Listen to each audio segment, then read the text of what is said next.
August 2024, Shorthand Tamil Senior Grade. Get ready for the dictation. 10 seconds. 5 seconds. Start.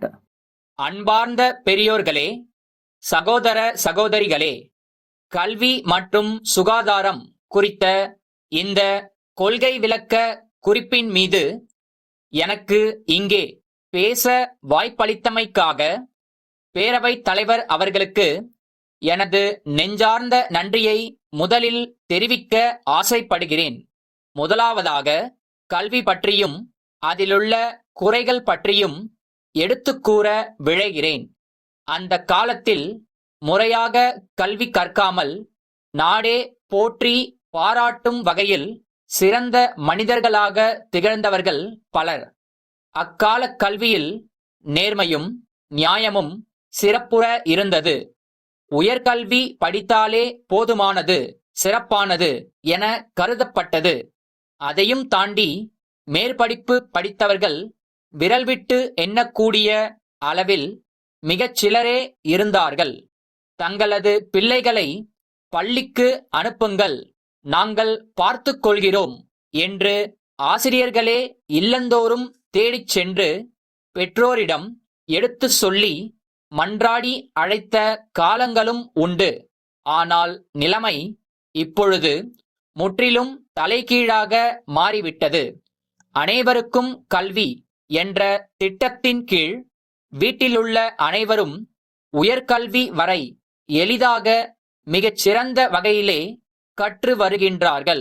இதில் கல்வியை பற்றி சரிவர தெரியாத சில பெற்றோர்கள்தான் தங்கள் குழந்தைகளை ஆரம்பக் கல்வியோடு நிறுத்திவிட்டு வறுமையினால் உயர்கல்வி பயில அனுப்பாமல் வேலைக்கு அனுப்புகிறார்கள். இதனால் குழந்தைகளின் எதிர்காலம் பாதிக்கப்படுகிறது. அதே நேரத்தில் படித்தவர்கள் அனைவரும் நல்ல நிலையில் இருக்கின்றார்களா என்பது கேள்விக்குறியாக உள்ளது. பொறியியல் மேற்படிப்பு படித்தவர்கள் கூட சம்பந்தமில்லாத தொழிலை செய்து கொண்டிருக்கிறார்கள் என்பதும் உண்மை. காரணம், தற்போது கல்வி என்பது லாபம் சம்பாதிக்கும் வியாபாரமாக மாறிவிட்டது. 40-50 ஆண்டுகளுக்கு முன்பு தமிழ்நாட்டில் பல பெரியோர்கள் ஏழை மாணவர்களின் கல்விக்காகவும் முன்னேற்றத்திற்காகவும் தங்கள் சொத்துக்களை தானமாக எழுதி கொடுத்து நல்ல தர்ம காரியங்களை செய்து வந்தார்கள்.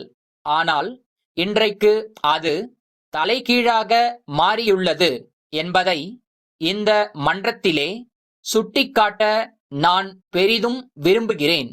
அடுத்தபடியாக சுற்றுப்புறம் மற்றும் சுகாதாரம் குறித்து ஒரு சில வார்த்தைகள் கூற கடமைப்பட்டிருக்கிறேன். நாம் இருக்கும் சுற்றுப்புறத்தை தூய்மையாக வைக்க வேண்டியது நம் ஒவ்வொருவரின் தலையாய கடமையாகும். அதற்கு சிறுவயதிலிருந்தே பெற்றோர்கள் அனைவரும் தங்கள் குழந்தைகளுக்கு சொல்லிக் கொடுக்க வேண்டும். ஏனெனில் நாம் சிறுவயதில் எதை கற்கிறோமோ அதுவே நம் வாழ்நாள் முழுவதும் தொடர்கிறது. அது நன்மையாக இருந்தாலும் சரி, தீமையாக இருந்தாலும் சரி. கல்வியால் பரவும் நாகரீகம் என்பது போல் சுகாதாரத்தால் பரவும் நன்மை என்று கூறலாம். சுத்தத்திற்கென தமிழில் பல பழமொழிகள் உண்டு. அதில் குறிப்பிடத்தக்கவை சுத்தம் சோறு போடும், தந்தையானாலும் கசக்கி கட்டு, இது போன்றவை ஏற்கத்தக்க உண்மையாகும். நம்மை சுற்றியுள்ள இடங்களை சுத்தமாக வைத்திருந்தால் நோய்கள் வராமலும் பரவாமலும் தடுக்க முடியும்.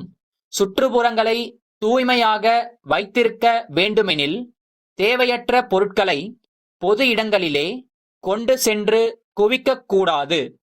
திருவாரூர் குமரன் நிறுவன மேலாளர், தஞ்சாவூர் உமா அரிசி மண்டி உரிமையாளருக்கு 8/8/2019 ஆம் தேதியிட்ட கடிதம். அன்புடையீர், தங்களது கடிதம் எங்களுக்கு தாமதமாக வந்து சேர்ந்தது. அதில் கோரியிருந்தபடி பொன்னி அரிசி முதல் தரம் 300 மூட்டைகளும் இரண்டாம் தரம் 200 மூட்டைகளும் எங்களது லாரி மூலம் தங்களுக்கு அனுப்பி வைத்துள்ளோம் என்பதை மிகுந்த மகிழ்ச்சியோடு தெரிவித்துக் கொள்கிறோம். முன்பணத் தொகையில் ரூபாய் 10,000 கழித்து கொண்டது போக மீதி தொகையை காலம் தாழ்த்தாது அனுப்புமாறு வேண்டுகிறோம். கடந்த முறை அனுப்பி வைத்த சரக்குகளுக்கான தரவேண்டிய பாக்கி தொகையையும் தற்போது கோரும் அரிசிக்கான தொகையையும் அனுப்ப கேட்டுக்கொள்கிறோம். மின்வெட்டினாலும் சமீபத்தில் பெய்த மழையினாலும் பணியாளர் பற்றாக்குறையாலும் தங்களுக்கு சரக்குகள் அனுப்புவதற்கு சற்று தாமதம் ஏற்பட்டு விட்டது. மாவட்டத்தின் பல பகுதிகளில் நெல் விளைச்சல் குறைந்ததால் விலை சற்று ஏறிவிட்டது. விலையை தற்போது குறைக்க இயலாது. வரும் காலங்களில் உரிய காலத்திற்குள் சரக்குகள் விநியோகிக்கப்படும் என்று உறுதியளிக்கிறோம். தாங்கள் எப்போதும் போல் எங்களுக்கு தொடர்ந்து ஆதரவு அளிக்க வேண்டுகிறோம். நன்றி. தங்கள் நம்பிக்கையுள்ள